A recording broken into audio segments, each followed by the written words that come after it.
Wow. I have no prepared remarks. I had no idea what I was getting into, who was gonna be here.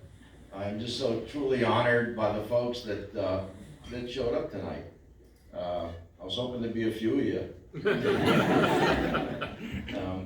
You know, Scott and Chip coming from Fort Worth, and Ed, I lost your name for a second. I can't remember Ed Daffrock. We worked together so many times. His lovely wife Maria also came from Fort Worth. Bill Bartels from not Salt Lake City, Denver area, Colorado Springs. My friends from my Navy days, Kip and Judy Casper, longtime First Command clients. I didn't start them. Bert Smiley, long time ago name, but taken care of by Dan Law for many years, right?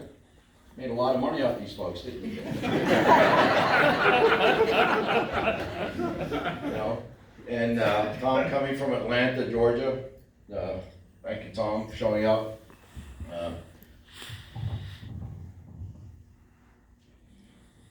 You brought up 1989.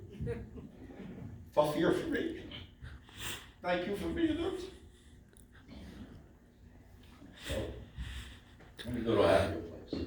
So 30 years ago, this month, 30 years ago, John Baum, my first DA. John, please stand up.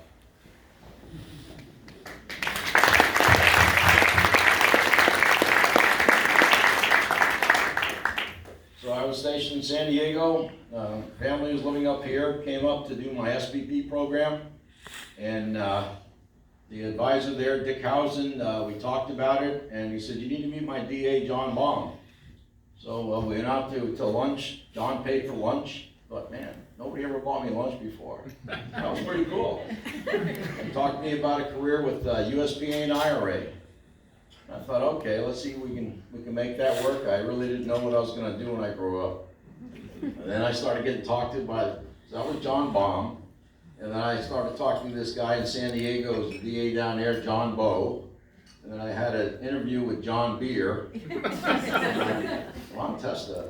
I'm not on this Snoop John B thing. How the hell am I going to meet, make it in this company? All the leaders I meet. So it was great when I started meeting people like Lamar Smith and all these other names. I thought, oh, good. You don't have to be a John B kind of guy.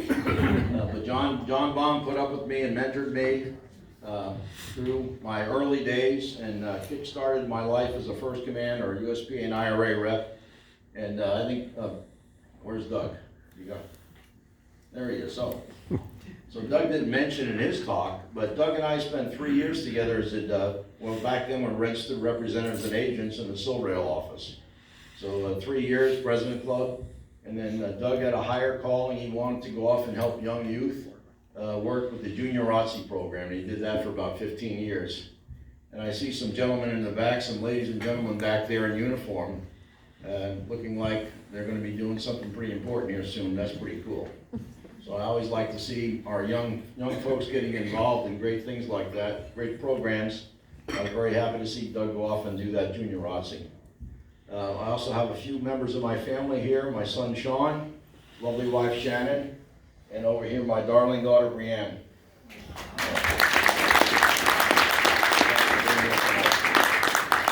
A lot of folks that you guys came, I really appreciate. I know you came from far and wide. Lance and Gayla Harpel. Gayla was my right arm for many years when I was an advisor. She kept my calendar full, so I'm very thankful that she came here. She did a lot for me, and I just don't know what else to say. I just thank you very much from the bottom of my heart. Your presence here means so much, and those of you who came up and roasted me, half of what you said was bullshit.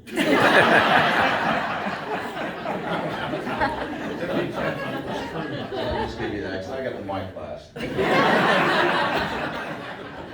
So again, with that, without any further ado, it's been a long night, been a wonderful night, an incredibly memorable night to see so many of you here from our wonderful First Command family.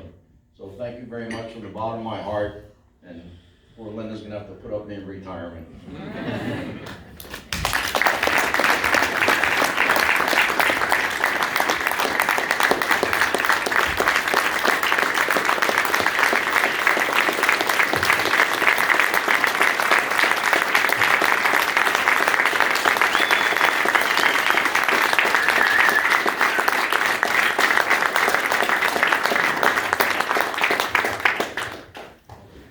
And I'd like to just say thank you.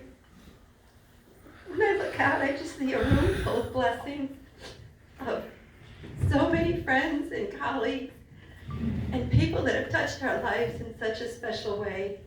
And just know that we remember all of you. We talk about your stories sometime. We think about the fun times we had together. And I'm always going to remember the people that you are. That you're more than colleagues. You're more than friends. You're a part of our lives. And thank you very, very much for coming tonight and for all you've given back to us.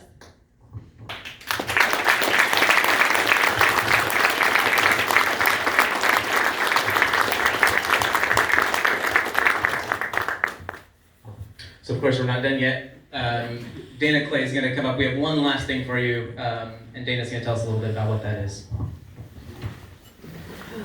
As we all know, Ron had a full Navy career in the submarine force before his first command career. Like most of us, Ron is very proud of his military service. Each service has its own unique traditions, and we wanted to incorporate some of those into this retirement ceremony.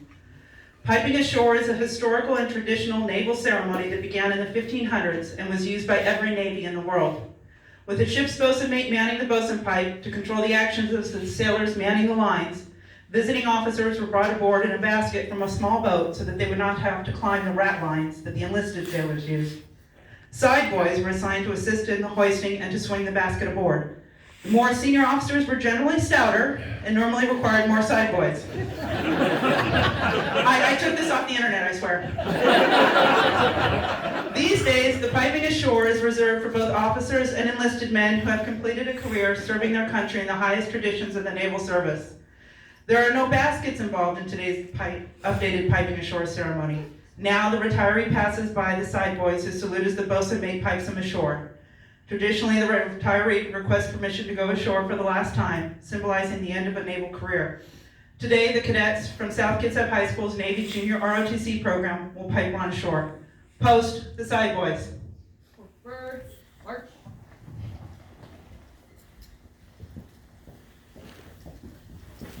Side boys. Halt. Inboard. Face. Arch. Swords.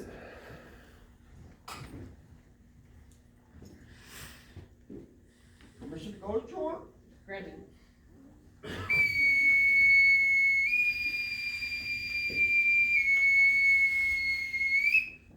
Ready. Two. Inboard. Face.